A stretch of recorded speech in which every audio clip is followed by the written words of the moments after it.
ഭഗവതേ വാസുദേവായ ശ്രീകൃഷ്ണ പരമാത്മനേ നമ. എല്ലാ ദൈവമക്കൾക്കും എൻ്റെ വിനീതമായ പ്രണാമം. സർവഭക്തരെയും പരമാത്മാവിൽ അർപ്പിക്കുന്നു. ഓം ലോക സമസ്ത സുഖിനോ ഭവന്തു. എല്ലാവർക്കും ഈശ്വര കാരുണ്യം, ഭഗവാന്റെ കൃപ എല്ലാം ഉണ്ടാകണം, ശാന്തിയും സമാധാനവും ഉണ്ടാകണം. അതിനുവേണ്ടിയാണ് നമുക്കിന്ന് ഈ അഹിംസ പരമോധർമ്മ നമുക്ക് അത് പഠിക്കുന്ന എന്തിനാ? നമുക്ക് മാത്രമല്ല, പ്രായം ചെന്നവർക്ക് ഇനി പഠിച്ചിട്ട് കാര്യം എന്താ? ഇനിയുള്ള കുട്ടികൾക്ക് ഇതെല്ലാം പറഞ്ഞു കൊടുത്തില്ലെങ്കിൽ അവരുടെ ജീവിതം വളരെ കഷ്ടപ്പാടായിട്ടാണല്ലോ ഇപ്പം നടക്കുന്നത്. കുട്ടികളെ കുട്ടിനാൾ തൊട്ടേ ഈ സ്കൂൾ വിദ്യാഭ്യാസം മാത്രം പോരാ മക്കളെ. ഈ അറിവ് നമ്മുടെ ഉള്ളിൽ ഈശ്വരനെ അറിയണം. കാരണം എന്ത് ആപത്തിൽ വരുമ്പോഴും ഭഗവാൻ അത് മുന്നറിയിപ്പായി അവർക്ക് തുണയായി നിൽക്കും. ഈശ്വരനെ നമ്മൾ അറിഞ്ഞിട്ട് വേണം ഒരു കുട്ടിയെ വിവാഹം കഴിച്ച് അയക്കാൻ. അതുപോലെ തന്നെ നമ്മുടെ ആൺകുട്ടികളെയും അതുപോലെ തന്നെ എല്ലാ പെൺകുട്ടികളെയും ഒന്നിച്ച് തന്നെ നമ്മൾ പറഞ്ഞു കൊടുക്കണം. ഒരു കുഞ്ഞുനാളിലേ പഠിച്ചാൽ പിന്നെ അവർക്ക് എപ്പോഴും ആരെയും ദ്രോഹിക്കാനുള്ള മനസ്സുണ്ടാവത്തില്ല. ഇന്ന് നമ്മൾ എല്ലാവരും കാണുന്ന സ്കൂളിൽ പോകണം, 1-ാം സ്ഥാനം എടുക്കണം, അതിനുവേണ്ടി എന്തെല്ലാം ആഹാരങ്ങളെല്ലാം കൊടുത്ത് അവരെ നന്നാക്കി പഠിപ്പിക്കണം, ആരോഗ്യത്തിന് വേണ്ടി മാത്രം ശ്രമിക്കുന്നു. പക്ഷേ അവരെങ്ങനെയാണ് അവരുടെ ജീവിതത്തിലേക്ക് മുന്നോട്ട് നയിക്കാൻ, ഒരു കുടുംബം നയിക്കാനുള്ള ഒന്നും നമ്മൾ പറഞ്ഞ് പഠിപ്പിക്കാത്തത് കൊണ്ടാണ് ഇന്നത്തെ ഈ ദുരിതത്തിനെല്ലാം കാരണങ്ങൾ. ആൺകുട്ടികളെയും ഇതുപോലെ കുട്ടിനാളിലെ ഒരു ജീവജാലങ്ങളുടെയും മക്കളെ ഒന്നിനെ ഉപദ്രവിക്കരുതേ എല്ലാം അങ്ങനെ പറഞ്ഞ് പഠിപ്പിച്ച് വരുമ്പോൾ അവരുടെ ഉള്ളിലൊരു കരുണയുണ്ടാവും. എല്ലാ ജീവജാലങ്ങളോടും ഒരു സ്നേഹവും ദയയും ഉണ്ടാക്കി പഠിപ്പിച്ചാൽ ഒരു കുഞ്ഞുങ്ങളെയും ദ്രോഹിക്കത്തില്ല. അവർ പ്രായമാകുമ്പോൾ പെണ്ണ് കെട്ടിയാൽ എന്താ, അവർ പണ്ടത്തെ കുട്ടിനാളിൽ പഠിച്ചത് തന്നെ മുന്നോട്ട് അവരങ്ങനെ തന്നെ ആവും. ആരെയും ദ്രോഹിക്കരുതെന്ന് നമ്മൾ പറഞ്ഞ് പഠിപ്പിച്ച് തന്നെയാണ് വളർത്തേണ്ടുന്നത്. ആഹാരം കൊടുത്തിട്ട് മാത്രം പോരാ, സ്കൂൾ ജീവിതം മാത്രം പോരാ, നമ്മളൊരു കുടുംബം നയിക്കാൻ പറ്റാത്തൊരവസ്ഥയിലാണ് ഇന്ന് പുരുഷന്മാരും. അതുപോലെ കുഞ്ഞുങ്ങൾ പെൺപിള്ളേരെ കെട്ടിച്ചയച്ചാൽ അവർക്ക് താങ്ങാൻ ശക്തിയില്ലാതെ ഈശ്വരജ്ഞാനം ഉള്ളിൽ വരാത്തത് കൊണ്ടാണ്. കുട്ടിനാളിലെ അവരെ ദൈവികത്തിൽ പഠിപ്പിച്ച് അവരെ നന്നാക്കി ഒന്ന് പഠിപ്പിച്ച് നോക്കൂ. അവർക്ക് ഒരു വീട്ടിൽ ചെന്നാൽ എന്തെങ്കിലും ഒന്ന് പറഞ്ഞു പോയാൽ അവർക്കത് സഹിക്കാനും ക്ഷമിക്കാനുള്ള ഒരു കരുത്ത് നമ്മൾ കുട്ടിനാളിലെ കൊടുത്ത് പഠിപ്പിക്കണം. അപ്പോൾ അവർക്ക് എന്തെങ്കിലും ഒരു സംഭവം വന്നാലും അഥവാ തെറ്റ് ചെയ്യാതെ കൊണ്ട് തന്നെ കുട്ടിക്ക് വിഷമങ്ങൾ നേരിടേണ്ടി വന്നാൽ ഈശ്വര എന്നുള്ള ചിന്ത അവരുടെ ഉള്ളിലുണ്ടെങ്കിൽ ഒരിക്കലും ആപത്തിൽ ചെന്ന് ചാടാൻ ഈശ്വരൻ അനുവദിക്കത്തില്ല. ഭഗവാൻ കാത്തുകൊള്ളും എന്ത് ആപത്തിലും. അപ്പോൾ ഇതെന്താ സംഭവിക്കുന്നത്? എന്തെങ്കിലും പറഞ്ഞ് വഴക്കുണ്ടാകുമ്പം പിന്നെ സമാധാനക്കേടുണ്ടാകുന്ന എന്താ? ഈശ്വരജ്ഞാനം ഇല്ലാത്തത് കൊണ്ടാണ്. ഉടനെ അവർക്ക് മരിക്കണമെന്നാണ് തോന്നുന്നത്. അപ്പോഴവരുടെ ആ സന്ദർഭം പെട്ടെന്നുണ്ടാകുന്ന സന്ദർഭത്തിൽ അങ്ങ് മരിച്ചേക്കുക. ആർക്കാ നഷ്ടം? സ്വന്തം അമ്മയ്ക്കും അച്ഛനും ആ കുട്ടിക്കും നഷ്ടം.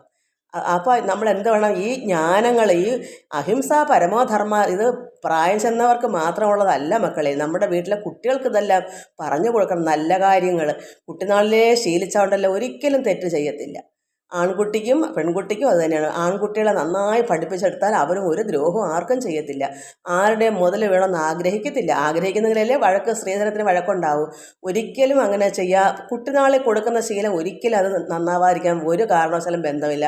ആരെയും ദ്രോഹിക്കരുത്, മനസ്സാ വാചാ കർമ്മണ ആരെയും ദ്രോഹിക്കരുതെന്നും ആരുടെ മുതലിനെ ആഗ്രഹിക്കുന്നുള്ള ഒരു കുട്ടിയെ പഠിപ്പിച്ചിട്ട് ആരെങ്കിലും ആഗ്രഹിക്കൂ? ഒരിക്കലും ചെയ്യത്തില്ല. അങ്ങനെ കുട്ടികളെ പഠിപ്പിച്ചെങ്കിൽ മാത്രമേ നമുക്ക് ഇനിയുള്ള കാലം എല്ലാം അങ്ങ് തീർന്നു. ഇനി ഒന്നും ഇല്ല, തീരാൻ ഇനി ഇല്ല, തീർന്നു കഴിഞ്ഞു. ഇനിയെങ്കിലും നിങ്ങൾ എല്ലാവരും ഒന്ന് എല്ലാവരുടെയും ഒന്ന് ഉണരട്ടെ എന്നാണ് ഞാൻ പ്രാർത്ഥിക്കുന്നത്. ഇനിയുള്ള കുട്ടികളെങ്കിലും ജീവനോടെ ഇരിക്കണം എന്നുള്ളൊരു താല്പര്യം ഉണ്ടെങ്കിൽ രക്ഷകർത്താക്കൾ ഇതെല്ലാം മനസ്സിലാക്കിയിട്ട് അവർക്ക് പാഠങ്ങൾ കൊടുക്കുക. അവരെ സ്കൂളിലെ 1-ാം സ്ഥാനം മാത്രം നോക്കിയാൽ അവിടെ എത്തത്തില്ല, ഇവിടെ എത്തത്തില്ല, അവസാനം കുടുംബവും നശിച്ചു പോകും. അതുകൊണ്ട് നമ്മൾ ഇത് മനസ്സിലാക്കണം. ഈ ശരീരം നാറുന്ന തോൽപാത്രമാണ്, അതിനുവേണ്ടി ഭ്രമിക്കേണ്ട. ഈശ്വരജ്ഞാനം ഉള്ളുണ്ടെങ്കിൽ നമ്മൾ എല്ലാവരെയും ദയയോടും കരുണയോടും കാണാനും എല്ലാ സഹജീവികളോടും എല്ലാവരും സ്നേഹത്തോടെ പെരുമാറാനെല്ലാം നമ്മൾ പാഠം പഠിച്ച് വന്നെങ്കിലേ കുട്ടിനാളിലുള്ള ശീലം മറക്കുമ്പോൾ മനുഷ്യനുള്ള കാലം. അപ്പം നമ്മളെ കുട്ടിനാളിലെ എല്ലാം കൊടുത്ത് പഠിപ്പിക്കണം. ആഹാരം കൊടുത്തിട്ട് സ്കൂളിൽ 1-ാം സ്ഥാനം കിട്ടണമെന്നുള്ള ആഗ്രഹത്തിലാണ് ഇന്ന് രക്ഷകർത്താക്കളെ മൊത്തവും ജീവിക്കുന്നത്. അവസാനം എന്ത് വരും? ജോലിയുണ്ടോ? അതുമില്ല. ഒരു പെണ്ണ് കെട്ടാൻ ഒക്കുന്നു? അതുമില്ല. കുടുംബം നോക്കിയാൽ അത് നന്നായി പോകുന്നു? അതുമില്ല. അവസാനം രണ്ട് കൊമ്പത്തായിട്ട് ബന്ധം ഒഴിയുക, അല്ലെങ്കിൽ മരണത്തിലേക്ക് കലാശിക്കുക. ഒരു പെൺകുട്ടി മരിച്ചാൽ പിന്നെ ആ പുരുഷനും അതോടുകൂടി അധോഗതിയാണല്ലോ. അതുകൊണ്ട് ഇതെല്ലാം നമ്മൾ ഈ രക്ഷകർത്താക്കളെയാണ് ഞാൻ കുറ്റം പറയുന്നത്. കാരണം അവരിത് മനസ്സിലാക്കുന്നില്ല. അവരുടെ രക്ഷകർത്താക്കൾ അവരെയും പഠിപ്പിച്ചില്ല. അതുകൊണ്ട് ഇങ്ങനെ തലമുറ ഇങ്ങനെ പോകുക. ഇനിയെങ്കിലും നമ്മളിത് മനസ്സിലാക്കി കുഞ്ഞുങ്ങളെ നേരായ വഴിയിലേക്ക് നയിക്കണമെന്നാണ് ഞാൻ പറയുന്നത്. എല്ലാ വീട്ടിലെയും കാര്യമല്ല, എല്ലാവർക്കും ഇത് അറിയാം. പക്ഷെ അറിയാത്തവരാണെന്ന് ഇന്ന് ലോകത്ത് വിഷമിക്കുന്നു. അത്രയും മക്കളുണ്ടോ? മക്കളെ അത്രത്തോളം സ്നേഹിച്ച് വളർത്തും. രക്ഷകർത്താക്കൾക്ക് ഒരു സമയത്ത് ഒരു തണലായി നിൽക്കും എന്നെല്ലാം കരുതി വളർത്തും. ഒരു ഗുണമുണ്ടോ അവസാനം വരുമ്പം? ആരെങ്കിലും സഹായത്തിനുണ്ടോ? ഈശ്വരനെ അറിയാത്തതുകൊണ്ട് ഈശ്വരനും കാണത്തില്ല. അവസാനം എന്ത് വരും? ഈശ്വരൻ്റെ സ്നേഹം പോലും നമുക്ക് കിട്ടാത്തൊരവസ്ഥ. കാരണം നീ നല്ല സമയത്ത് അഹങ്കരിച്ച് നടന്നതുകൊണ്ട് ഇനി ഈശ്വരനെ വിളിച്ചാൽ കിട്ടുമോ അവസാനം അന്ത്യസമയത്ത്? അതുകൊണ്ട് ദൈവമേ ഓർത്ത് എല്ലാവരും കുട്ടിനാളിലേ എല്ലാവർക്കും ഇത് നന്മകൾ പകർന്ന് കൊടുക്കണം. നമുക്ക് ഈ അഹിംസാ പരമോധർമ്മം നമ്മൾ കഴിഞ്ഞ പ്രാവശ്യം നമ്മൾ പഠിച്ചതിൻ്റെ ബാക്കി വായിക്കാം. ഉമാസഹായ പാതാരവിന്ദാഭ്യാം നമ. അഹിംസാ പരമോധർമ്മ. അത് പരമമായിട്ട് ധർമ്മമാണ് ഈ അഹിംസ.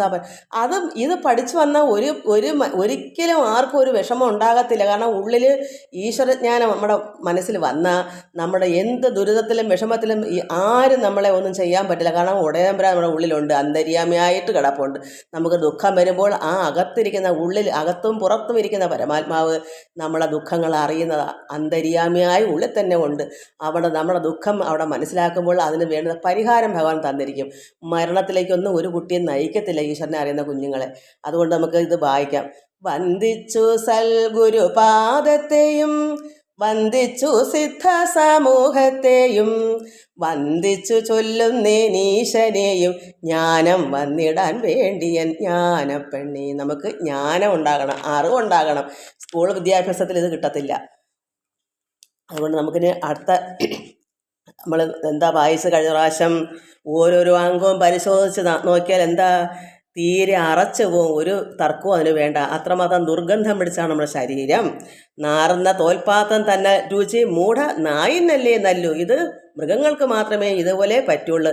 ജ്ഞാനികളായ ഈശ്വരഭക്തന്മാർക്ക് ആവശ്യങ്ങൾ, ലോകത്ത് എല്ലാം ആവശ്യങ്ങളുണ്ട്. പക്ഷേ ഇവിടെ അത്രമാത്രം ജനങ്ങൾ കാമത്തിന് വേണ്ടി ഇത് ഓടി നടന്ന് എല്ലാവരും വെട്ടിക്കൊല്ലതെല്ലാം ഇത് കാരണം കൊണ്ട് ഈ നാറുന്ന തോൽപാത്രത്തിന് വേണ്ടിയാണ്. അതുകൊണ്ട് അല്ലെങ്കിൽ സ്വത്തിന് വേണ്ടി ഇതൊക്കെയാണെന്ന് നടക്കുന്നത്. അതുകൊണ്ട് നമുക്ക് അടുത്ത ഖണ്ഡിക നമുക്ക് നോക്കാം. വല്ലഭയെ തൻ്റെ വീട്ടിൽ വച്ചു ചെല്ലും പുമാൻ ജാരസംഘത്തിന് നല്ലതോ ഈ ചതി ചൊല്ലുകിൽ തല്ലിടും കൊല്ലും നരന്നാരി ജ്ഞാനപ്പെണ്ണി. എന്താണത് പറയുന്നത്? വല്ലഭ എന്ന് വെച്ചാൽ ഭാര്യ. ഒരു പുരുഷൻ ഒരു സ്ത്രീയെ കെട്ടിക്കൊണ്ട് വന്നാൽ വീട്ടിൽ വെച്ച് ഈ അന്നത്തെ കാലത്തൊക്കെ ഒരുപാട് അംഗങ്ങളുള്ള വീടുകളാണ്, ഒത്തിരി മക്കളൊക്കെ കാണും. കൊണ്ടുവന്നാൽ ആ പുരുഷനെ നോക്കണം, പുരുഷൻ്റെ കുഞ്ഞുങ്ങളെയും വയറ്റി ചുമക്കണം, പിന്നെ അതിനെ പ്രസവിക്കണം, വളർത്തണം. ഇതിനിടയ്ക്കൂടെ അവരുടെ അച്ഛനും അമ്മയും നോക്കണം.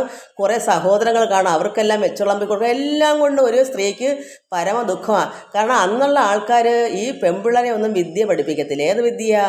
ആത്മീയമായ വിദ്യ. എന്താ കാരണം? പെണ്ണല്ലയോ, പെണ്ണിന് വേറൊരു കുടുംബത്തിലല്ലയോ ജീവിതം. അവിടെ പോയിരുന്ന് കഷ്ടപ്പെട്ടോലും അന്ന് അങ്ങനെയാ.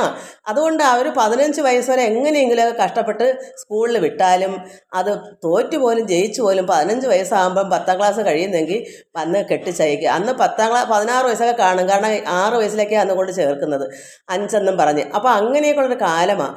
അപ്പോൾ എന്ത് വരും? 16 വയസ്സൊക്കെ ആകുമ്പോഴേ, അന്ന് 18 വയസ്സിൻ്റെ ഒന്നും അല്ല, 15 14 വയസ്സിലൊക്കെ കെട്ടിച്ച് വിട്ടേക്കുക.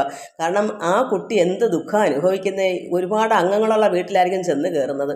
അവരുടെ കാര്യങ്ങൾ മൊത്തവും നോക്കി കഷ്ടപ്പാടും ദുരിതങ്ങളെല്ലാം സഹിച്ചും അത്രമാത്രം ആ ഒരു പെണ്ണ് ദുരിതം തന്നെയാണ്. അത് സഹിച്ചും കൊണ്ടിരിക്കും. പക്ഷേ ഈ പുരുഷനാണെങ്കിലോ വല്ലഭയെ തൻ്റെ വീട്ടിൽ വച്ചിട്ട് എവിടെ പോകും? ചെല്ലും പുമാൻ, ഈ പുരുഷൻ ജാരസംഘത്തിന്. കാരണം ഈ സ്ത്രീക്ക് എപ്പോഴും ജോലിയും തിരക്കും. അതുമല്ല ഒരു കുട്ടിയെ അങ്ങോട്ട് പ്രസവിച്ചു കഴിഞ്ഞാൽ ഉടനെ ഇങ്ങനെ ആ കുഞ്ഞിനെ നോക്കണം, പിന്നും അടുത്ത ഗർഭിണി, ഇങ്ങനെ ഒരു പെണ്ണിനെ ഒരു ജോലിക്കാരെ അടിമയെ പോലെയാണ് കൊണ്ടിട്ടേക്കുന്നത്. കഷ്ടപ്പെട്ടുള്ള ജോലികളും ചെയ്യണം, ഈ കാര്യങ്ങളെല്ലാം നോക്കണം. ഒരു കുടുംബം, അന്ന് കുറേ വസ്തുക്കളും കാണും. എല്ലാം കൊണ്ടും ജോലിക്കാരും അവർക്കും വെച്ചോളം വേണം. എല്ലാം കഴിയുമ്പോഴത്തേക്ക് ഈ സ്ത്രീയുടെ 15 വയസ്സ് തൊട്ടായിരിക്കും ഇത് അനുഭവിക്കുന്നതോടെ നമ്മൾ മനസ്സിലാക്കണം. ഇങ്ങനെ കഷ്ടപ്പെടാൻ വേണ്ടിയുള്ളതാണ് അന്ന് സ്ത്രീകൾ. അന്നൊക്കെ ഓരോ മഹാന്മാർ സ്ത്രീകളെ പറ്റി പാടുന്ന ഞാൻ കേട്ടിട്ടുണ്ട് കുട്ടിനാളി. അത്ര കണ്ണുനീരാ. പെണ്ണായി പിറന്നാൽ എന്തോ ഒരു പാട്ടുണ്ട്, ഞാൻ മറന്നുപോയി. അപ്പോൾ ഇതുപോലെ ഈ പുമാൻ എവിടെ പോകും? വല്ലഭയെ ഭാര്യയെ ഇങ്ങനെ കെട്ടിച്ചുകൊണ്ടൊന്ന് വീട്ടിൽ കൊണ്ടാക്കിയിട്ട് ഇയാൾ ഇടയ്ക്കിടയ്ക്ക് എവിടെ പോകും? ചെല്ലും പുമാൻ ജാരസംഘത്തിന്, കാമുകിമാരെ തിരക്കി പോകും. കാരണം ഈ സ്ത്രീക്ക് എപ്പോഴും പ്രസവവും ആ കുട്ടികൾ വളർത്തക്കവും വീട്ടുഭരണങ്ങളും എല്ലാം കൂടെ ആകുമ്പം പുരുഷന്മാരിങ്ങനെ തേടി തേടി നടക്കുക. അന്നത്തെ കാലമേ വല്ലാത്ത കാലമാണ്. ചെല്ലും പുമാൻ ജാരസംഘത്തിന്, കള്ളപ്പെണ്ണുങ്ങളുടെ അടുക്കിലേക്ക് പോവുക. എന്നിട്ടോ നല്ലതോ ഈ ചതി ചൊല്ലുകിൽ, ഇത് പറഞ്ഞാൽ ഈ സ്ത്രീ ഇത് മനസ്സിലാക്കുമ്പോൾ ഇത് ശരിയാണോ, ഇത് തെറ്റല്ലേ, ഈ ചതി കൊള്ളാമോ എന്ന് പറഞ്ഞാലോ തല്ലിടും, കൊല്ലും, തല്ലിക്കൊല്ലും. അതായത് നല്ലതോ ഈ ചതി ചൊല്ലുകിൽ തല്ലിടും കൊല്ലും നരൻ നാരി ജ്ഞാനപ്പെണ്ണെ. അപ്പോൾ ഈ സ്ത്രീ, ഈ ഭാര്യ വീട്ടിൽ ഇതറിഞ്ഞാൽ ഇങ്ങനെയൊന്ന് ചോദിച്ചു കഴിഞ്ഞാൽ ഒന്ന് അതിനെ തല്ലിയിട്ട് എന്ത് ചെയ്യാം? അവസാനം കൊല്ലുക തന്നെ ചെയ്യും. അത് അന്നേ ഉണ്ട്. പക്ഷെ നമ്മളാരും അന്നുള്ളവരൊന്നും അറിയുന്നില്ല എങ്ങനെയാണ് ഈ സ്ത്രീകളൊക്കെ മരണപ്പെടുന്നതെന്ന്. അന്നൊക്കെ ഓരോ ഭർത്താക്കന്മാരൊക്കെ 2ഉം 3ഉം കെട്ടുന്നവരുണ്ട്. അങ്ങനെ ഒരു കാലം പണ്ടുണ്ടെന്ന് കേട്ടിട്ടുണ്ട്. അപ്പോൾ എന്താ കാരണം? ഇവർക്കെന്നും ഇതൊക്കെ തന്നെ. ഈ പുരുഷന്മാർ അത്രമാത്രം, സ്ത്രീകൾക്ക് ഇത് മനസ്സിലാക്കാൻ ത്രാണിയില്ല. അവരുടെ അടിമപ്പെട്ട് കിടന്നു പോകും. കാരണം അവർക്ക് വിദ്യയില്ല, ജ്ഞാനവിദ്യയില്ല, ഉള്ളിൽ അറിവില്ല, ഈശ്വരജ്ഞാനമില്ല, ദൈവികം പഠിപ്പിച്ചിട്ടില്ല. അപ്പോൾ ഈ കുട്ടികൾ എന്ത് ചെയ്യും? അനുഭവിച്ചല്ലേ പറ്റൂ. ചിലപ്പം അവൻ്റെ കയ്യാലെ മരണം. എന്നിട്ട് സ്വാഭാവികമായ മരണമെന്ന് അന്നകാണ്ട് ഇത് വല്ലോ കേസോ വഴക്കോ വല്ലതും ഉണ്ട്, അറിയുന്നോ?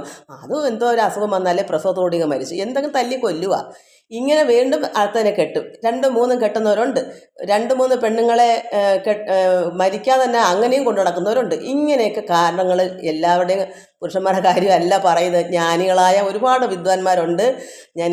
ഈ ലോകത്ത് അന്ന് നടക്കുന്ന ചില കാര്യങ്ങൾ ഞാൻ ഇതിനകത്ത് മഹാത്മാക്കൾ എഴുതിയിട്ടേക്കുന്നതാണ്, അന്ന് നടക്കുന്ന കാര്യങ്ങൾ. അതുകൊണ്ട് വല്ലഭയെ തൻ്റെ വീട്ടിൽ വച്ച് ചെല്ലും പുമാൻ ജാരസംഘത്തിന്, നല്ലതോ ഈ ചതി ചൊല്ലുകിൽ തല്ലിടും കൊല്ലും നരൻ നാരി ജ്ഞാനപ്പെണ്ണി. അപ്പോൾ ഇങ്ങനെ അന്നേ ഉണ്ട് ഇതുപോലുള്ള വിഷമങ്ങൾ. അന്ന് എന്താ ഇതിനെല്ലാം കാരണം? കുഞ്ഞുങ്ങൾക്ക് വിദ്യാഭ്യാസമില്ല, സ്കൂൾ വിദ്യാഭ്യാസവും കിട്ടിയിട്ടില്ല. കാരണം അവരെ 16 വയസ്സൊക്കെ, 15 വയസ്സോ 14 വയസ്സൊക്കെ ആകുമ്പോൾ കെട്ടിച്ച് വിടുക. കാരണം 2ഉം 4ഉം 10ഉം മക്കളുണ്ടെങ്കിൽ അതിൽ 5-6 പെമ്പിള്ളേർ കാണും. എല്ലാത്തിനെയും അയക്കണ്ടേ? ഒരു സമയമാകുമ്പോൾ അവരുടെ ഉത്തരവാദിത്തം എന്താ? അവർക്ക് പ്രസവിക്കണം, വളർത്തണം, തന്തയ്ക്ക് എങ്ങനെ ആരെയും കെട്ടിച്ച് വയ്ക്കണം. ഈ കുഞ്ഞുങ്ങൾ കഷ്ടപ്പെടുന്ന ആ തന്തയ്ക്ക് അറിയേ വേണ്ട. എങ്ങനെ നശിക്കുന്നു ഇതൊന്നും. കാരണം അവരുടെ സുഖം. പുരുഷന്മാരങ്ങനെയാണ്. സ്ത്രീകൾ എന്ത് ചെയ്യും? തള്ളമാരെന്ത് ചെയ്യും? എങ്ങനെ എത്രയും ബദ്ധൽ ഭാരം ഒഴിച്ചു വയ്ക്കാൻ അവർ എല്ലാവരും ഒത്തുനിന്ന് ആ കെട്ടിച്ചയക്കുക. പിന്നെ അനുഭവിക്കുന്നത് ആരാണ്? ഈ പിഞ്ചു കുഞ്ഞുങ്ങളാണ്. അത് നമ്മൾ മനസ്സിലാക്കണം. കുട്ടികളെ എന്താണ് അന്നേരം നമ്മൾ മനസ്സിലാക്കേണ്ടത്? ആ പ്രായം വരുമ്പോഴത്തേക്ക് കുറച്ച് ആത്മജ്ഞാനം പഠിപ്പിക്കണം. ഈശ്വരകൃപ നമ്മളെ ഉള്ളിലുണ്ടാകാൻ വേണ്ടി നമ്മൾ പറഞ്ഞ് മനസ്സിലാക്കി കൊടുത്താൽ ഈ കുഞ്ഞുങ്ങൾ എങ്ങനെയെങ്കിലും ഈശ്വരാന്ന് വിളിച്ചുകൊണ്ടെങ്കിലും ഈ ദുഃഖദുരിതത്തിൽ നിന്ന് കരകയറില്ലെങ്കിൽ ആത്മഹത്യ ചെയ്യും. ഇന്ന് മൊത്തം ആത്മഹത്യ എന്താ കാരണം? അവർക്ക് നിൽക്കപ്പറ്റില്ല, സഹനശക്തിയില്ല. ഈശ്വരജ്ഞാനം ഉള്ളിലുണ്ടെങ്കിൽ എന്തൊന്നും ആവട്ടെ, സഹിക്കാം, ഒരുവിധമൊക്കെ സഹിച്ചു പോവും. ഇല്ലെങ്കിൽ ഒന്ന് പറഞ്ഞ് രണ്ടാമത്തതിന് എന്ത് ചെയ്യും? ആത്മഹത്യ. ഒന്നീ പുരുഷൻ അടിച്ചു കൊല്ലും, ഇല്ലെങ്കിൽ ഈ കുട്ടികൾ തന്നെ മരിക്കും. കാരണം സഹിക്കാൻ പറ്റുന്നില്ല. അമ്മയ്ക്കും അച്ഛനും നഷ്ടം. കുട്ടികൾ നശിക്കുമ്പോൾ അമ്മയ്ക്കും അച്ഛനല്ല, പിന്നെ ആർക്കാ നഷ്ടം? സ്വന്തം പെണ്ണുമില്ല, പെണ്ണിൻ്റെ അച്ഛനും അമ്മയ്ക്കും കുട്ടികളുമില്ല. ഇതാണ് ഇന്ന് 1ഉം 2ഉം ഒരു മുറിയൊക്കെ ഉള്ള മക്കളാണ് ഇന്ന്. ഒന്ന് പോലും തികച്ചില്ലാത്ത കാരണം ഒരെണ്ണം പോലും യഥാർത്ഥമായി നല്ല സ്വാധീനമായി അറിവില്ലാത്ത പോകുമ്പോൾ അത് പകുതി എന്നല്ലേ പറയാൻ പറ്റും. നല്ലൊരു കുട്ടിയാണെങ്കിൽ അത് എല്ലാം കൊണ്ട് അറിവുണ്ടേ ഒന്നുണ്ട്, അത് മതി. പക്ഷെ ഇന്ന് എന്താണ്? ഒന്നുപോലും ചൊവ്വ നേരെ അല്ല. അതുകൊണ്ടാണ് ഒരു മുറിയേ ഉള്ളെന്ന് പറയുന്നത്. കാരണം ഒന്ന് തികച്ചു വേണമെങ്കിൽ അതിനെ നന്നായി പഠിപ്പിച്ച് ആത്മജ്ഞാനമൊക്കെ ആക്കി വെക്കാമെങ്കിൽ ലോകത്തിനും നമ്മുടെ കുടുംബത്തിനും സമൂഹത്തിനും എല്ലാം നന്മ കൊണ്ട് നിറയ്ക്കുന്നതാണ് ഒന്നുണ്ടെങ്കിൽ അത് മതി. അതിനെന്ത് വേണം? നമ്മുടെ ഉള്ളിൽ അതിൻ്റെ ജ്ഞാനങ്ങൾ കൊടുത്ത് പഠിപ്പിക്കണം. ഈശ്വരജ്ഞാനം, ഈശ്വരനെ പ്രാർത്ഥിക്കാൻ കുട്ടിനാളത്തെ പഠിപ്പിക്കുകയും ഒരു ജീവജാലങ്ങളെപ്പോലും മനസ്സാ വാച കർമ്മണ ദ്രോഹിക്കരുത്, അഹിംസ പരമോ ധർമ്മ.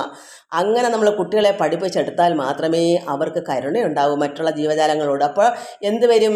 ഒരു പെണ്ണിനെ കെട്ടിയാൽ ആ പുരുഷൻ നന്നായി ശ്രദ്ധിച്ചോളും, ഒരു ദ്രോഹവും ചെയ്യത്തില്ല, സ്നേഹത്തോടെ ആ ഭാര്യയെ സൂക്ഷിച്ചോളും. ഇന്ന് അതൊന്നും വീട്ടിൽ പഠിപ്പിച്ചിട്ടില്ല. എങ്ങനെയെങ്കിലും 1ാം സ്ഥാനം കരസ്ഥമാക്കണം, എല്ലാവർക്കും മുന്നേ ആവണം എന്താ അത്രമാത്രം അസൂയ കുശുമ്പാണ് ഇന്നത്തെ കുട്ടികളോട് തള്ളമാർ ഈ രക്ഷകർത്താക്കളെ കാണിക്കുന്നത്. അങ്ങനെ തന്നെ അവർ അന്ന് കുട്ടിനാളൊട്ടെ ഇങ്ങനെ പഠിപ്പിക്കുന്ന ഫലം കൊണ്ട് വളരുമ്പോഴും അസൂയയും കുശുമ്പും കുഞ്ഞുങ്ങളെ ഉള്ളം മൊത്തം നിറഞ്ഞിരിക്കുക.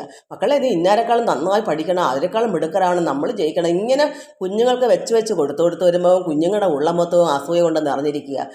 അത് പിന്നെ മുന്നോട്ട് വളർന്ന് പോകത്തേ ഉള്ളൂ. അവിടെ യാതൊരു കാരണവശാലും താഴ്മയും വിനയവും എന്നുള്ള സംഗതി അവർക്കില്ല. അല്പം താഴ്മയും വിനയവും സ്നേഹവും എല്ലാ ജീവജാലങ്ങളോടും കൊടുത്ത് പഠിക്കുമ്പോൾ അവർ മറ്റുള്ള മനുഷ്യരോടും അത് കാണിക്കും. വീടുകളിലും ഈ മൃഗങ്ങളോട്, നമ്മൾ വളർത്തുമൃഗങ്ങളോടോ അല്ലെങ്കിൽ വളർത്താത്ത പക്ഷികളോ ഒക്കെ ഉണ്ടല്ലോ, ഇവർക്കൊക്കെ എന്തെങ്കിലും മക്കളെ അവർക്ക് ഇച്ചിരി എന്തെങ്കിലും കൊടുക്കും, നീ കഴിച്ചത് ഇപ്പം ആ കാക്കയ്ക്ക് കൊടുക്കുക, അല്ലെങ്കിൽ അത് അയ്യോ കഷ്ടം, അതിനും വിശപ്പല്ലേ മക്കളെ, നമ്മളെപ്പോലെ അല്ലയോ, ജീവനുള്ളതല്ലയോ എന്ന് പറഞ്ഞ് എല്ലാം കൊണ്ട് ഒരു ഇറമ്പിനെ പോലും അയ്യോ നമ്മളെപ്പോലെ അതിന് ജീവനുണ്ട് മക്കളെ, അതിന് വേദനിക്കും. ഇത് പറഞ്ഞ് പഠിപ്പിച്ച ഒരു കുട്ടികളും പോകത്തില്ല. അത് തന്നെ അതിൻ്റെ ഉള്ളിൽ വളർന്ന് വരുമ്പോൾ ഒരു സ്ത്രീയെ കെട്ടിയാൽ അതിനെ ദ്രോഹിക്കൂ? ഒരിക്കലും ചെയ്യത്തില്ല. രക്ഷാകർത്താക്കളാണ് ഇതിനെല്ലാം കാരണക്കാർ. എന്തുകൊണ്ടാണ്? ഇന്ന് എല്ലാവരെക്കാളും മുന്നിട്ട് പോകാനുള്ള ചിന്ത മാത്രമേ അവർക്കുള്ളൂ. അതിൻ്റെ പേരാണ് അസൂയ, കുശുമ്പ്. ഇത് ഇരിക്കത്തോളം കാലം ഈ കുട്ടികൾ എങ്ങനെ നന്നാവും? അവരുടെ മനസ്സിനകത്ത് ഒരു പെണ്ണിനെ കെട്ടിയാൽ പെണ്ണെന്തെങ്കിലും തെറ്റ് ചെയ്താൽ ഉടനെ അവിടെ നീ അങ്ങനെ ഞാനിങ്ങനെ എന്നുള്ള ചിന്ത അവിടെ ഉടനെ വന്ന്. വിനയമില്ല, ഭാര്യയുടെ താഴ്മയില്ല, എൻ്റെ പെണ്ണുമ്പിള്ള എൻ്റെ അടിമയാണ്, ഞാൻ ഇത്രയും കേമനാ, നീ ആരാ എന്നുള്ള ചിന്തയിൽ അവർ വളർന്നു വന്നേക്കുന്നത്. അത് വരുമ്പോൾ അങ്ങനെ വളർന്നതിന് ഫലം ആൺകുട്ടികൾ ഇങ്ങനെ ആയിപ്പോയത്. പെൺകുട്ടികളാണെങ്കിലോ സഹനശക്തിയില്ല, അവരും ഒന്ന് പറഞ്ഞ് രണ്ട് പറഞ്ഞ് അവരും അടി കൂടക്കം തുടങ്ങും. ഒരാളെ മാത്രം കുറ്റക്കാരല്ല, രണ്ടുപേര്, കാരണം രണ്ടുപേർക്കും ഈശ്വരജ്ഞാനമില്ല, രണ്ടും തെറ്റും പറ്റും നിൽക്കുമ്പോൾ, കാരണം ഗുണനം പോലെ നിൽക്കുകയാണ് ഓപ്പോസിറ്റായിട്ട്. എങ്ങനെ നന്നാവും, എങ്ങനെ മരിക്കാതിരിക്കും? സ്ത്രീകൾക്ക് തന്നെ ഒന്നീ അടിച്ചു കൊല്ലും, അല്ലെങ്കിൽ തന്നെത്താനെ തൂങ്ങിച്ചാവും, അല്ലെങ്കിൽ എന്തെങ്കിലും ചെയ്യും. ഇതാണെന്ന്, അല്ലെങ്കിൽ ബന്ധം ഒഴിയും. ഇതെല്ലാം കാരണക്കാരാരാണ്? രക്ഷാകർത്താക്കളല്ലേ അതിൻ്റെ കാരണക്കാർ. കുട്ടിനാളിലെ കുഞ്ഞുങ്ങൾക്ക് നന്നായി ഉപദേശം കൊടുക്കണം. അഹിംസ പരമോ ധർമ്മ എന്നുള്ളത് ഈ ജ്ഞാനങ്ങൾ അവരുടെ കുട്ടിയിൽ കൊടുത്താൽ ഒരിക്കലും ആ കുട്ടികൾ പാഴിപ്പോകത്തില്ല. കാരണം കുഞ്ഞുനാളിൽ കിട്ടുന്നത് വലിയൊരു സുഹൃതമാണ്. അവിടെ ഉള്ളിൽ അത് കയറി പിടിക്കും. അങ്ങനെയുള്ള കുഞ്ഞുങ്ങൾക്ക് എപ്പോഴും ജീവനോട് വിഷമം ഉണ്ടാവും. അയ്യോ ഇതൊരു ജീവനുള്ളതാണ്, ഒരു സസ്യത്തിന് മക്കളെ അതിന് നോവും, അതിനോട് പ്രാർത്ഥിച്ചിട്ട് വേണം ആ ഒരു ഇല പിച്ചാൻ, ഒരു പുഷ്പം പിച്ചാൻ, അതിനും വേദനയുണ്ട് കണ്ടോ, അതിന് ജീവനുണ്ട്. ഇത് പഠിപ്പിച്ചു കഴിഞ്ഞാൽ ആ കുട്ടി എങ്ങനെ പാഴിപ്പോകും? ഒരിക്കലും പാഴിപ്പോകത്തില്ല. ഈ അഹിംസ പരമാധർമ്മ എന്നുള്ളത് എല്ലാ രക്ഷകർത്താക്കൾക്ക് മാത്രമുള്ളതല്ല, ഇനിയെങ്കിലുമുള്ള കുട്ടികൾക്കൂടെ ഇത് പറഞ്ഞുകൊള്ളാം. നമുക്കിനി വയസ്സുകാലത്ത് ഇനി നമുക്കൊന്നും കിട്ടാനില്ല. ഇനി നമ്മൾ എന്താണ്, നമുക്ക് മാത്രമല്ല ഈശ്വരജ്ഞാനം, ഇതെല്ലാം കുഞ്ഞുങ്ങളെ പഠിപ്പിച്ചെടുക്കുക എന്നാണ് ഞാൻ പറയുന്നത്. അതുകൊണ്ട് അവസാനം എന്ത് കൊല്ലും നരൻ നാരി എന്താന്ന് ചോദിച്ചാലുടനെ അവിടെ എന്താ ആ മക്കളെ നന്നായി പഠിപ്പിച്ചിട്ടില്ല. അതുകൊണ്ടാണ് എന്താ നിങ്ങളിങ്ങനെ പോയത് തെറ്റല്ലേ, നിങ്ങൾ എന്താ ഇങ്ങനെ വെള്ളം അടിച്ചിട്ട് വരുന്ന അത് തെറ്റല്ലേ, നിങ്ങൾ എന്താ ഇങ്ങനെ ബീഡിപ്പുക സിഗരറ്റ് കുടിക്കുക തെറ്റല്ലേ, ഇതൊരു സ്ത്രീ പറഞ്ഞാൽ അയാൾ അവിടെ തീർന്ന്, അവിടെ പിന്നെ പട്ടിണിയായി, പിന്നെ അടിയായി ഇടിയായി, പിന്നെ അവസാനം കൊലപാതകത്തിൽ തന്നെ ചെന്നിക്കും. കാരണം എന്താണ്? വീടുകളിൽ ക്ഷമയോ സമാധാനമോ ദയയോ കരുണയോ ഒന്നും ജീവജാലങ്ങളോടൊന്നും കാണിച്ച് പഠിപ്പിച്ചിട്ടില്ലാത്തതുകൊണ്ട്. അതുകൊണ്ടാണ് ഒരു സ്ത്രീ അഥവാ അങ്ങനെ പറഞ്ഞാലും ഞാൻ ചെയ്ത തെറ്റല്ലയോ ശരിയല്ലയോ അവൾ ചോദിച്ചത് എന്ന് ചിന്തിക്കാനുള്ള കഴിവില്ലാതെ അസൂയ പെരുത്തിരിക്കുന്നു. നീ എന്നോട് ചോദിക്കാൻ ആരാടി, നീയാണോ എന്നെ നയിക്കുന്നത്, നിനക്ക് വേണമെങ്കിൽ ഇവിടെ വരണം കിടന്നോ എന്ന് പറയുമ്പം മുന്നോട്ട് പോയിട്ട്, കാരണം അവൾ കഷ്ടപ്പെട്ട്, അവളെ അമ്മയും അച്ഛനും കഷ്ടപ്പെട്ട് എല്ലാം ഇട്ടും കല്യാണ ചെലവെല്ലാം നടത്തി കടം കയറ്റിയായിരിക്കും ഇങ്ങോട്ട് വിടുന്നത്.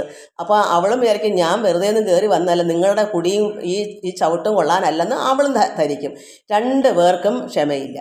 അതിൻ്റെ ഫലം കൊണ്ടാണ് നടക്കുന്നതെന്ന് മനസ്സിലാക്കണം. അതുകൊണ്ടാണ് ഞാൻ ഇത്രയും ഇതെല്ലാം ഇനിയെങ്കിലുള്ള കുഞ്ഞുങ്ങളെ നിങ്ങൾ നന്നാക്കിയില്ലെങ്കിൽ ആർക്കാണ് ഇതിൻ്റെ ദോഷം? ആ കുട്ടികളൊന്നും പിഴച്ചിട്ടില്ല, ഇതെല്ലാം രക്ഷകർത്താക്കൾ ചെയ്ത കുറ്റം തന്നെയാണ്. അപ്പോൾ ദോഷം ആർക്കിരിക്കും? പാപം രക്ഷകർത്താക്കൾക്ക്. ഒരിക്കലും അതിൽ നിന്ന് മറികടക്കാൻ പറ്റത്തില്ല മക്കളെ. അമ്മയ്ക്കും അച്ഛനും തന്നെയാണ് ഇതിൻ്റെ എല്ലാം ദോഷം. ഈ തലമുറ കുഞ്ഞു വരും തലമുറകളെ നന്നാക്കേണ്ട കടമ പ്രസവിച്ചാൽ മാത്രം പോരാ, ആഹാരം കൊടുത്താൽ മാത്രം പോരാ, അവരിൽ അല്പം ദയവും കരുണയും എല്ലാം നമ്മൾ പഠിപ്പിച്ചെടുക്കണം. ഇന്ന് അങ്ങനെ ചെയ്യാത്തതിൻ്റെ ഫലമാണെന്ന് ഒരുപാട് കുടുംബങ്ങളിൽ നിന്ന് മനസ്സിലാക്കണം. ഈ പിന്നെ 10, 40, 50 വയസ്സുള്ള ഈ സ്ത്രീയും പുരുഷനും ഈ ജീവജാലങ്ങളെ വളർത്തി അവരെ കൊള്ളാതാക്കുമ്പോൾ വേണ്ടാന്ന് ഒന്നേ അതിനെ കൊല്ലുക, ഇപ്പോൾ കൊന്ന ശിക്ഷയായതുകൊണ്ട് വഴി കൊണ്ട് കളയുക, റോഡിൽ കൊണ്ട്. സ്വന്തം മക്കളെ പോലെ വളർത്തും. എന്തിനാ? സ്വന്തം മക്കളായിട്ടല്ല, അവരെ സ്വാർത്ഥപരമായ സ്നേഹിച്ച് വളർത്തിയെങ്കിൽ അവരെ കൊല്ലാനോ വഴിക്കോ കളയുമോ, അവരെ പട്ടിണിക്കിടുമോ, എവിടെയെങ്കിലും കൊണ്ടുവന്നങ്ങനെ കളയാൻ തോന്നുമോ? ഒരിക്കലും തോന്നത്തില്ല. എന്താ കാരണം? ദയവില്ല, വിനയമില്ല, താഴ്മയില്ല, പിന്നെയോ ദൈവികമില്ല. എനിക്കും ഇതാണ് ഗതി എന്ന് ചിന്തിക്കാനുള്ള കഴിവില്ല. മൃഗങ്ങളല്ലേ എവിടെ കിടക്കട്ടെ, ഇങ്ങനെയൊക്കെ ചിന്തിക്കുന്ന മനുഷ്യരെന്താ കുട്ടിനാളിലെ അവരിൽ ഈശ്വരനോടുള്ള സ്നേഹം, ഭക്തി ഇതെല്ലാം കാണാൻ, ഇതെല്ലാം ഭഗവാന്റെ മക്കളാണ് മക്കളെ. ഇതെല്ലാം ജീവജാലങ്ങൾക്ക് എല്ലാവർക്കും വേദനയും വിഷമമുണ്ട്. നമുക്ക് ഒരു ദോഷം ചെയ്തുകൂടാ. ദോഷം ചെയ്താൽ നമുക്കതിൻ്റെ ഫലം അനുഭവിക്കേണ്ടി വരും. ഒന്നിനും ഫലമില്ലാതെ വരത്തില്ല.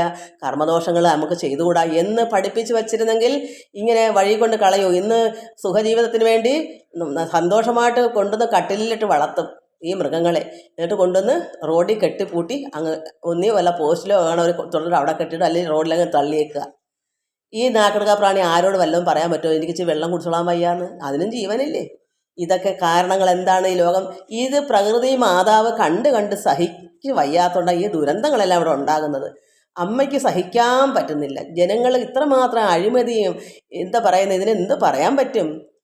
ഇത് എന്നോട് ആർക്കും ദേഷ്യം ഉണ്ടാകരുത്. ഇത് ഇങ്ങനെ ചെയ്യുന്നവർക്ക് ഇത് നമ്മൾ ചിന്തിക്കണം. ഞാൻ പറയാം ശരിയോ തെറ്റോ എന്ന് ഒന്ന് ആലോചിച്ച് നോക്കൂ. എല്ലാ ജീവനും ജീവനുള്ളതല്ലേ. അഹിംസ പരമോ ധർമ്മം എന്ന് പറഞ്ഞാൽ ഒന്നിനെയും മനസ്സുകൊണ്ടോ വാക്കുകൊണ്ടോ ഉപദ്രവിച്ചുകൂടാ, പ്രവൃത്തി കൊണ്ടോ ചെയ്തുകൂടാ, മനസ്സുകൊണ്ട് ചിന്തിച്ചുകൂടാ. ഇതിനെ കൊണ്ട് കളയാം, ചിന്തിക്കാമോ? പാടില്ല. അത് പറയാമോ? നിങ്ങളങ്ങോട്ട് കളഞ്ഞേരെ എന്ന് പറയാമോ? പറഞ്ഞുകൂടാ. അതിനെ അങ്ങനെ കളഞ്ഞാൽ അത് പ്രവൃത്തിയില്ല, അത് ചെയ്യാമോ? ചെയ്തുകൂടാ. അല്ലെങ്കിൽ അതിനെ അടിച്ച് കൊല്ലാമോ? ചെയ്തുകൂടാ. ഇതൊക്കെ നമ്മൾ കുട്ടിനാളിലെ പഠിച്ചാൽ ഒരിക്കലും ഈ ജീവജാലങ്ങളെ അല്ലെങ്കിൽ വളർത്താൻ പോകരുത്. വയ്യാത്തവർ വളർത്തരുത്. എന്നിട്ട് കൊണ്ടൊന്ന് ഇങ്ങനെ കളഞ്ഞൂടാ. അതുകൊണ്ട് നമ്മളിത് പഠിക്കണം. ഇതിനാണ് ഇവിടെ പറയുന്നത്. ഇനി ഈ സ്ത്രീകളെ എന്താ ഇങ്ങനെ പണ്ടത്തെ കാലത്ത് ഇങ്ങനെ ആയിപ്പോയത്? സ്ത്രീകൾക്ക് വിദ്യ കൊടുത്തില്ല. ഈ പുരുഷന്മാരുടെ അടിമപ്പെട്ട് കിടക്കണമെന്ന് കരുതി അന്നത്തെ കാലത്ത് പെണ്ണെന്ന് പറയുമ്പോൾ ഉടനെ കെട്ടിച്ചയക്കുന്ന ചിന്തയാണ് വരുന്നത്. ഒരു 15 വയസ്സിൽ എങ്ങനെയും വളർത്താം, പിന്നെ വല്ലവൻ്റെ തലയിലിരിക്കട്ടെ എന്ന് കരുതിയ അന്നൊക്കെ പെൺമക്കളെ വളർത്തുന്നത്. ഒരു കാലം പെണ്ണുങ്ങളെന്ന് പറയുമ്പോഴേ ദേഷ്യമായിരുന്നു. അതിന് നേരത്തെ ഗർഭിണി പെണ്ണോന്നവർ ചിന്തിച്ചിട്ടുണ്ട്. എന്നിട്ട് പെൺകുറിച്ചുകളാണെങ്കിൽ നശിപ്പിച്ചിട്ടുണ്ട്. ഇതൊക്കെ കാലങ്ങളെന്താ? പെണ്ണിനെ ആർക്കും മൈൻഡല്ല. പെണ്ണ് വല്ലവൻ്റെ വീട്ടിലെ അടിമവേല ചെയ്യുന്നവരല്ലേ എന്നൊരു കരുതലാണ് വന്നത്. കാരണം എന്താ? അവർക്ക് ഈ ആണുങ്ങൾക്ക് പ്രത്യേകിച്ച് അടിമപ്പണി ചെയ്ത് കിടക്കണമല്ലോ. അതുകൊണ്ട് പുരുഷന്മാരെന്ത് ചെയ്ത് അവരെ ജ്ഞാനമാകുന്ന വിദ്യ പഠിപ്പിച്ചില്ല. അതാ ഇനി പറയാൻ പോണത്. ജ്ഞാനക്കൺ സ്ത്രീകൾക്കരുതെന്ന് അഭിമാനിച്ചു വിദ്യ പഠിപ്പിക്കാതെ മാനിനിമാരെ കെടുത്തതും പാർക്കുമ്പോൾ ആണുങ്ങളെന്നറി ജ്ഞാനപ്പെണ്ണേ. എന്താണ് മാനിനിമാരെ? ഈ സ്ത്രീകളെ വിദ്യ പഠിപ്പിക്കാതെ അന്നത്തെ പുരുഷന്മാർ ഇപ്പം രക്ഷകർത്താക്കളെ പിതാവായാലും അത് പഠിപ്പിക്കത്തില്ല. എന്താ കാരണം? അവൾ എവിടെയെങ്കിലും പോയി കിടന്ന് ജീവിതം ഈ വീട്ടുവേല ചെയ്യാനുള്ളവളല്ലേ. അതുകൊണ്ട് അവരെ എന്തിനു പഠിപ്പിക്കണം? അന്ന് ആണുങ്ങളെല്ലാം ഒറ്റക്കൈയല്ലയോ. പുരുഷൻ്റെ മനസ്സിലെന്താ? ഒരു സ്ത്രീ അടിമപ്പണി ചെയ്യാനാണല്ലോ കൊണ്ടുവരുന്നത്. അപ്പോൾ അങ്ങനെ വരുമ്പം വിദ്യ പഠിപ്പിച്ചാൽ അവൾ അടിമപ്പണി ചെയ്യത്തില്ല. ഉള്ളിൽ ജ്ഞാനമുള്ളവർ അടിമപ്പണിയായിട്ട് നിന്ന് കിടക്കത്തില്ല. അവർക്ക് നല്ല അറിവ് കിട്ടും. അറിവുള്ളവർ എന്ത് ചെയ്യും? ഈ ഒന്നുകൊണ്ടും അവരെ തോൽപ്പിക്കാൻ പറ്റത്തില്ല സ്ത്രീകളെ. ഈ പുരുഷന്മാർ മാത്രം വിദ്യ പഠിച്ചു പോകും ജ്ഞാനികളായിട്ട്. അവർക്കുള്ള അടിമപ്പണിയും മുണ്ടും കഴുകി അവരുടെ അച്ഛനമ്മയെ നോക്കി അവരുടെ സഹോദരങ്ങളെ നോക്കി എല്ലാം വെച്ചും വിളമ്പി കൊടുത്തവർ കിടക്കാനുള്ള അല്ലയോ. അതുകൊണ്ട് അവരെ അറിവാകുന്ന ഈ ജ്ഞാനമാകുന്ന അറിവ്, അല്ല സ്കൂൾ വിദ്യാഭ്യാസം പിന്നെ 15 വയസ്സ് വരെയല്ലേ ഉള്ളൂ. അതിലെന്ത് നേടാനാ? വീട്ടുപണി അറിയത്തില്ല. ഈ സ്കൂളിൽ പോയെന്ന് പറഞ്ഞിട്ട് യാതൊരു കഴിവും ഉണ്ടാവത്തില്ല. എന്തോ കുറച്ച് 4 അക്ഷരം വായിക്കാനും എഴുതാനും പഠിക്കും, അത്ര തന്നെ. ജോലിയുണ്ടോ? അതുമില്ല. അപ്പോൾ അങ്ങനെ പോയെന്ന് പറഞ്ഞിട്ട് യാതൊരു അറിവും കിട്ടത്തില്ല. ഉൾക്കാഴ്ച വേണമെങ്കിൽ, ഈശ്വരജ്ഞാനം നമ്മുടെ ഉള്ളിൽ വരണമെങ്കിൽ നല്ല ജ്ഞാനമാകുന്ന അറിവ് നമ്മുടെ ഉള്ളിൽ വരണം. അതുകൊണ്ട് അന്ന് അത് കൊടുക്കത്തില്ല. പെൺപിള്ളേരെ പഠിപ്പിക്കത്തില്ല. ഗുരുകുല വിദ്യാഭ്യാസം കൊടുക്കാത്തത് എല്ലാവരുടെയും വീട്ടിലെ അടിമപ്പണി ചെയ്യണമെങ്കിൽ അവരറിഞ്ഞാൽ അത് പറ്റത്തില്ല. ഇന്നെന്താ ചെയ്യാത്ത? ഇന്ന് വിദ്യാഭ്യാസമൊക്കെ ഉള്ള പിള്ളേരെന്താ തോക്കാതെ പുരുഷനെ മല്ലിട്ട് നിൽക്കുന്നത്? എനിക്കും സമത്വം വേണം, സ്ത്രീക്കും പുരുഷനും സമത്വം വേണം. എന്താ? സ്കൂൾ വിദ്യാഭ്യാസമെങ്കിലും കിട്ടിയതുകൊണ്ട്. അല്ലെങ്കിൽ എന്ത് വരും? അതും കൂടി ഇല്ലെങ്കിലോ? ഇത്രയൊന്നും അല്ല നടക്കുന്ന ലോകത്ത്. അതുകൊണ്ട് ജ്ഞാനക്കൺ, അതായത് ഉൾക്കാഴ്ച, നമ്മുടെ ഉള്ളിൽ അറിവ്, ആ ജ്ഞാനമാകുന്ന അറിവാണ് ജ്ഞാനക്കൺ. ആ നോട്ടം നമ്മുടെ ഉള്ളം അറിവുള്ള ഒരു ജ്ഞാനിയാണെങ്കിൽ നമുക്ക് ഉൾക്കാഴ്ച ഉണ്ടാവും. എന്ത് വരണം, എങ്ങനെ നടക്കണം, എങ്ങനെ പോകണം എന്നുള്ളത് ഒരു ഉള്ളിലൊരു അറിവുണ്ടാകും. ആരും പറ്റിക്കാൻ പറ്റത്തില്ല. അതിങ്ങെടി എന്ന് പറഞ്ഞാൽ ഈ പ്രമാണത്തിൽ ഇങ്ങനെ അങ്ങ് ഒപ്പിടടി എന്ന് പറഞ്ഞാൽ നമ്മൾ അന്നുള്ള സ്ത്രീകൾ ഒപ്പിട്ടാൻ കൊടുക്കും. അത് വിറ്റ് പോലും നശിച്ചു അവരറിയുന്നതേ ഇല്ല. കാരണം അവരുടെ ഉൾക്കാഴ്ചയില്ല. ഇതെന്തിനാ അവർ ചെയ്യുന്നത് ചിന്തിക്കാൻ കഴിവില്ല. അവർ അടിമയെ പോലെ ചെന്ന് കിടക്കുമല്ലേ, വേലക്കാരെ പോലെ. എന്തെങ്കിലും ഇതുപോലൊക്കെ ചെയ്ത് ഭാര്യയുടെ മുതലായാലും പറ്റിച്ചുകൊണ്ട് പോകാനൊക്കെ വിദ്യ ഇല്ലല്ലോ, ഉൾക്കാഴ്ച ഇല്ലല്ലോ. അതുകൊണ്ട് ജ്ഞാനക്കണ്ണ് സ്ത്രീകൾക്ക് അരുതെന്ന്, പാടില്ല എന്ന് ആര് മനസ്സിലാക്കി? അത് മാനിച്ച് വിദ്യ പഠിപ്പിച്ചില്ല പുരുഷന്മാരത് പഠിപ്പിക്കാൻ. എന്താ, സ്ത്രീകൾ പുരുഷന്മാരെക്കാളും മുന്നോട്ട് പൊക്കളയുമെന്ന് ഭയന്നിട്ട് വീട്ടിൽ അടിമപ്പണി ചെയ്ത് കിടക്കേണ്ടുന്നവർ മുന്നോട്ട് പോയാൽ പറ്റത്തില്ല. അറിവ് കിട്ടിയാൽ അവർ പുരുഷന്മാരെ വകവെക്കാതെ സമത്വമായിട്ട് അവരെക്കാളും കവർ ചെയ്യും എന്ന് കരുതിയിട്ട് ജ്ഞാനക്കണ്ണ് സ്ത്രീകൾക്ക് അരുത് എന്ന് മാനിച്ച് വിദ്യ പഠിപ്പിക്കാതെ മാനിനിമാരെ കെടുത്തതും അവരെ നശിപ്പിച്ചിട്ടു. ഈ ഈ സ്ത്രീകളെ മാനിനിമാരെ കെടുത്തതും പാർക്കുമ്പോൾ അവരെ ഇങ്ങനെ നശിപ്പിച്ചത് ഓർത്താൽ ഇത് ആര് ചെയ്യുന്നു? ആണുങ്ങളെന്നറി. ഇത് അന്നത്തെ പുരുഷന്മാർ ഈ സ്ത്രീകളെ നശിപ്പിച്ചു. എങ്ങനെ നശിപ്പിച്ചു? അറിവില്ലാതാക്കി കളഞ്ഞു. ഈശ്വരജ്ഞാനം, ഗുരുകുല സമ്പ്രദായം ഒന്നും അവർക്ക് കൊടുത്തില്ല. അതുകൊണ്ട് അവരെന്താണ് കാണിക്കുക? കെട്ടിച്ചുകൊണ്ട് പോവുക, വീട്ടുപണിയും ചെയ്ത് ഒരു അടിമയെ കിടക്കുന്ന കണക്ക്. ഒരു കഴുത എങ്ങനെയാണ് കിടക്കുന്ന ഒരു വീട്ടിൽ? കഴുതയ്ക്ക് എന്തെങ്കിലും അറിയാമോ? പണി ചെയ്യുക, വല്ലതും കഴിക്കുക, പിന്നും ഇതാണ് അവരുടെ ജോലി. കഴുതയ്ക്ക് അതല്ലേ ഉള്ളൂ. അതുപോലെ ആക്കി കളഞ്ഞത്. അപ്പോൾ നമ്മൾ കഴുതയെ പോലെ ആക്കി, അതൊക്കെ എടുത്തുക എന്ന് പറയാം. സ്ത്രീകൾക്ക് യാതൊരു ജ്ഞാനവും കൊടുക്കാതെ ഇട്ട് കളഞ്ഞു. ആരാ? അന്നത്തെ പുരുഷന്മാർ. അതുകൊണ്ടാണ് സ്ത്രീകൾക്കൊന്നും അതേസമയം നല്ല ജ്ഞാനികളായ, എൻ്റെ അച്ഛനെ പോലെയുള്ള ജ്ഞാനികളായ സന്യാസിമാർക്ക് സന്യാസം കഴിഞ്ഞിട്ട് വിവാഹം കഴിക്കാം. അങ്ങനെ വിവാഹം കഴിക്കുമ്പോൾ എന്നാലും ഭക്തിപരമായും ന്യായപ്രകാരമേ ഒരു സ്ത്രീയെ വിവാഹം കഴിച്ചാൽ ആ ജീവിതത്തിൽ അങ്ങനെ ഉള്ളൂ. അവർക്ക് മക്കൾ വേണം, നല്ല മക്കൾ വേണമെന്നല്ല ആഗ്രഹം ഉള്ളതുകൊണ്ടാണല്ലോ വിവാഹം കഴിക്കുന്നത്. അല്ലെങ്കിൽ നല്ല മക്കളുണ്ടാവും. അപ്പോൾ എന്ത് വരും? അവർക്ക് ആ പിതാക്കന്മാരുടെ നല്ല ജ്ഞാനങ്ങളും ഗുരുക്കന്മാരിൽ നിന്ന് കിട്ടുന്ന അറിവുകൾ ആ മക്കൾക്ക് കിട്ടിയാൽ എന്ത് വരും? ആ മക്കളെ ആർക്കും പറ്റിക്കാൻ പറ്റത്തില്ല. അതെൻ്റെ ഉദാഹരണം ഞാൻ തന്നെയാണ്. എന്നെ ഇവിടെ ഇതുപോലെ 5 അംഗങ്ങളുള്ള വീട്ടിലാണ് എന്നെയും കൊണ്ടുവന്നു. ഞാൻ ഒരുപാട് ദുഃഖങ്ങൾ, പക്ഷെ ഞാൻ അവിടെ നിന്ന് പൊരുതിയതെന്താ? നമ്മുടെ ഉൾക്കാഴ്ച ഉള്ളത് കൊണ്ടാണ്. ഇല്ലെങ്കിൽ ഞാനും വല്ല ആത്മഹത്യ ചെയ്തു പോയേനെ. അപ്പോൾ എൻ്റെ ദൈവം എൻ്റെ ഉള്ളിലിരുന്ന് സഹായിച്ചു. അതെന്താ കാരണം? ഇത് എനിക്ക് തന്നെ അത് പറയാൻ പറ്റുന്നൊരു കാരണം. വേറെ എങ്ങൊന്നും കൊണ്ടുവരണ്ട, എല്ലാത്തിനും ഉദാഹരണം ഞാൻ തന്നെയാണ്. അപ്പോൾ അങ്ങനെ നമ്മൾ അവിടെ മുന്നോട്ട് പോകണമെങ്കിൽ നമ്മുടെ ഉള്ളിൽ ഈശ്വരജ്ഞാനം വേണം, അറിവ് വേണം. അല്ലെങ്കിൽ എന്ത് വരും? വല്ലവരും നമ്മളെ മണ്ണടിച്ച് കൊല്ലുകയും ചെയ്യും, അതല്ലെങ്കിൽ നമ്മൾ തന്നെ മരിക്കുകയും ചെയ്യും. അതല്ലെങ്കിൽ തൻ്റെ ഇടമില്ല. അന്ന് ബന്ധം ഒഴിയുന്ന കാലമൊന്നും അല്ലല്ലോ, തൻ്റെ ഇടമില്ലല്ലോ. വീട്ടിൽ നമുക്ക് ഇത് കളഞ്ഞിട്ട് പോകണമെന്ന് അറിയില്ല. എന്ത് സഹിച്ച് കിടക്കാനുള്ള കഴിവേ അന്നുള്ളൂ. അതേസമയം ഈ പിള്ളേർക്ക് ഈ സ്കൂൾ വിദ്യാഭ്യാസം വന്നതിന് ശേഷമാണ് പിന്നെ നീ പോടാ പുല്ലേന്ന് പറഞ്ഞ് അവരവരുടെ പാട്ടിനിറങ്ങിപ്പോയി ബന്ധം ഒഴിഞ്ഞ് പോകും. എൻ്റെയൊക്കെ കാലത്ത് അങ്ങനെയില്ല. എന്ത് വന്നാലും, മരിച്ചില്ലെങ്കിലും എന്ത് വന്നാലും സഹിച്ച് സ്വന്തമായിട്ട് വല്ല ആത്മഹത്യ ചെയ്താലും അത് വിവരമില്ലെങ്കിൽ ചെയ്തു കളയും. ഈശ്വരജ്ഞാനം ഉള്ളിലുള്ളതുകൊണ്ട് അത് ചെയ്യാതെ കിടക്കുന്നു. അതെന്താ കാരണം? മഹാത്മാക്കളും നമ്മളെ കുറച്ച് അവരുടെ ഉപദേശങ്ങളൊക്കെ നമ്മൾ പഠിച്ചവരാ, ഈശ്വരനെ അറിഞ്ഞവരാ. ഒന്നും പഠിപ്പിച്ചില്ലെങ്കിൽ നമ്മുടെ ഉള്ളിൽ ഈശ്വരജ്ഞാനം ഉണ്ടായിരുന്നു. ഇങ്ങനെ ഒരു കുടുംബത്ത് പോയാൽ ഇങ്ങനെ ഒക്കെ ആവുമെന്ന് പഠിപ്പിക്കാനുള്ള കഴിവൊന്നും അന്ന് അച്ഛനൊക്കെ അതിന് 17 വയസ്സൊക്കെ ആയപ്പോഴേ അച്ഛൻ പോയി.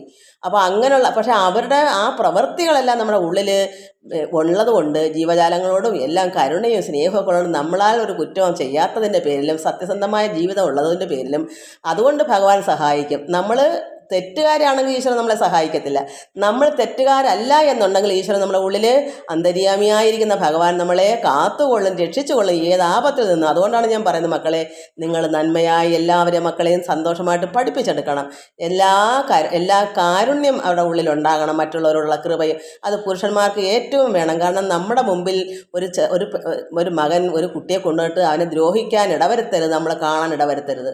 നമ്മുടെ മക്കളെ അങ്ങനെ നമ്മൾ പഠിപ്പിച്ചെടുത്താൽ അത് കാണേണ്ടി വരത്തില്ല.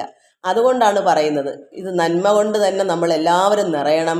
ഈശ്വരജ്ഞാനം നമ്മളെ ഉള്ളിൽ വേണം. അതിൻ്റെ അറിവാണ്. അതാണ് ഇവിടെ ഈ ജ്ഞാനം, ഈ അറിവ് കുട്ടികൾക്ക് കൊടുക്കണം. പണ്ടത് കൊടുക്കാഞ്ഞതിൻ്റെ ഫലമായി ഇങ്ങനെ വന്നത്. ഇനിയെങ്കിലും നമ്മുടെ കുട്ടികൾ ഇപ്പം പ്രഭാഷണങ്ങൾ നടക്കുന്ന സമയത്ത് അവിടെ കുഞ്ഞുങ്ങളെ കാണുന്നില്ല. വയസ്സെന്ന വല്യപ്പന്മാർക്ക് എന്ത് വേണം? ഇനി അവർ കെട്ടിച്ചയക്കണോ? ഇന്ന് നശിച്ചു പോണത് ആരാണ്? ചെറുപ്പക്കാരായ കുട്ടികളാണ്. അവരെ കൊണ്ടിരുത്തി അത് പഠിപ്പിക്കും. നിങ്ങൾക്ക് ഇന്ന് മറ്റൊരു തൊഴിലും വേണ്ട, രാവിലെ എന്തെങ്കിലും വെച്ചും ഒക്കെ കഴിഞ്ഞിട്ട് പ്രഭാഷണങ്ങൾ സപ്താഹങ്ങൾ ഉള്ളിടത്തൊക്കെ പോയിരുന്ന് കേട്ട് പഠിക്കുക. അല്ലെങ്കിൽ ഇവിടെ ടി വിയിൽ ഈ മൊബൈലിലൊക്കെ ഇങ്ങനെയുള്ള ഇതുപോലെ നല്ല നല്ല മഹാത്മാക്കൾ പ്രഭാഷണം പറയുന്നുണ്ടല്ലോ, ഇതൊക്കെ കേൾക്കാൻ അവരോട് ഉപദേശിക്കും. അത് പറഞ്ഞാൽ കേൾക്കുന്നൊരു പരുവമുണ്ടല്ലോ, ആ പരുവത്തിലേ തുടങ്ങണം. പിന്നെ തലപ്പിക്കൊണ്ട് കതിരി കൊണ്ടുവന്ന് വളം വെച്ചിട്ട് കാര്യമില്ല. ഇപ്പോൾ 18, 19, 20 വയസ്സായ അവർ നിൽക്കത്തില്ല കേൾക്കാൻ. അവർ മറ്റുള്ള ലോകചിന്തയിൽ അഡിക്റ്റായി പോയി. അവർ മൊബൈൽ എടുത്താൽ നോക്കുന്നത് ഈ ലോക കാര്യങ്ങളാണ്, അല്ലാതെ ആത്മീയ കാര്യങ്ങളല്ല. അതിന് എന്ത് വേണം? ഇനി നമ്മുടെ കൊച്ചുമക്കളുണ്ടല്ലോ, അവരെ പിടിച്ചിരുത്തണം. ഇനി നമ്മുടെ മക്കളൊക്കെ വലുതായിപ്പോയി.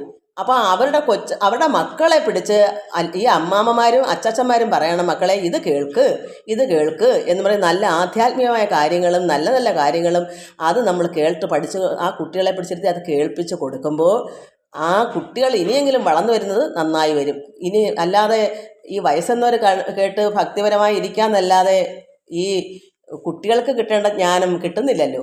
അതുകൊണ്ട് കുഞ്ഞുങ്ങളെ വേണം നന്നാക്കി എടുക്കാൻ. ഇനിയുള്ള തലമുറയെങ്കിലും അവർ ജീവിച്ചോട്ടെ, എവിടെയെങ്കിലും പോയി കഷ്ടപ്പെടാതെയും ആരുടെയും കയ്യാൽ മരിക്കാതെയും അല്ലെങ്കിൽ സ്വന്തമായിട്ട് ചെയ്യാതെയും ഇരിക്കണമെങ്കിൽ നന്നായി ഈശ്വരജ്ഞാനം അവരുടെ ഉള്ളിൽ വരട്ടെ. ജ്ഞാനക്കൺ സ്ത്രീകൾക്ക് അരുതെന്നല്ല, വേണം. ജ്ഞാനക്കൺ സ്ത്രീകൾക്ക് അരുതെന്ന് പാടില്ല എന്ന് കരുതിയാണ് പണ്ടുള്ള പുരുഷന്മാർ അവർക്ക് വിദ്യ കൊടുത്തില്ല, ആത്മജ്ഞാനം കൊടുത്തില്ല. എന്താ കാരണം? കൊടുത്താൽ അവർ പുരുഷന്മാരുടെ അടിമകളായി നിൽക്കത്തില്ല. അവർക്ക് സമത്വമാണ്. ഈശ്വരൻ്റെ മക്കളെല്ലാം തുല്യരാണ്. ആർക്കും അടിമകളല്ല, സമത്വമാണ്.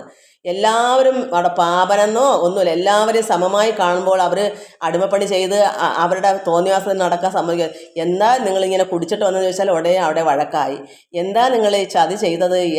എന്നെ ഇവിടെ കളഞ്ഞിട്ട് നിങ്ങൾ അന്യ പെണ്ണുങ്ങളെ പുറകെ പോയത് എന്താണെന്ന് ചോദിച്ചാൽ കൊന്നുകളയും. ഇതൊക്കെ വേണോ? അതുകൊണ്ട് നമ്മൾ എന്ത് ചെയ്യണം? നമുക്ക് ഈ സ്ത്രീകൾക്ക്, ഈ പെൺകുട്ടികൾക്ക് അറിവിന് ഇനിയെങ്കിലും കൊടുക്കണം. കാരണം അവർ നന്നായി ജീവിക്കാൻ അവർക്ക് വിധിയുണ്ടെങ്കിൽ നന്നായി ജീവിച്ചോട്ടെ, പക്ഷെ മരിക്കാതെ കിടക്കുമല്ലോ. അതുകൊണ്ടാണ്. എല്ലാവർക്കും നമസ്കാരം. ഈ പറഞ്ഞെല്ലാം മക്കൾക്ക് മനസ്സിലായെന്ന് വിചാരിക്കുന്നു. നമുക്ക് അഹിംസ പരമധർമ്മം, ഇതാണ് അറിവ് ഇതിനകത്തൂടെ കിട്ടത്തുള്ളൂ. അതുകൊണ്ട് ഇങ്ങനെയുള്ള കാര്യങ്ങളെല്ലാം നമ്മുടെ മക്കളെ, കൊച്ചുമക്കളെ നമുക്ക് അറിയാവുന്നതൊക്കെ നമ്മൾ പഠിപ്പിക്കുക. നല്ല നേരായ മാർഗ്ഗങ്ങളെ പഠിപ്പിക്കാവൂ. അപ്പോൾ എന്ത് വരും? എല്ലാ ജീവജാലങ്ങളോടും സ്നേഹം ഉണ്ടാവും, കരുണയുണ്ടാവും, ദയുണ്ടാവും. ആർക്ക് വിഷമം വന്നാലും അവർ അയ്യോ എന്നുള്ള രീതിയിൽ അവരെ സഹായിച്ചുകൊണ്ടിരിക്കുമ്പോൾ ഒരു കുട്ടിയെ കൊണ്ടുവന്നാൽ അതിനെ കൊല്ലാൻ ശ്രമിക്കൂ, ദ്രോഹിക്കാൻ ശ്രമിക്കൂ. അതുപോലെ തന്നെ ആ കുട്ടി നന്നായി ആ ആൺകുട്ടിയെ കുട്ടിനാളിലെ ഇതെല്ലാം പഠിപ്പിച്ചാൽ ഒരിക്കലെങ്കിലും ആ കുഞ്ഞിനെ ദ്രോഹിക്കൂ.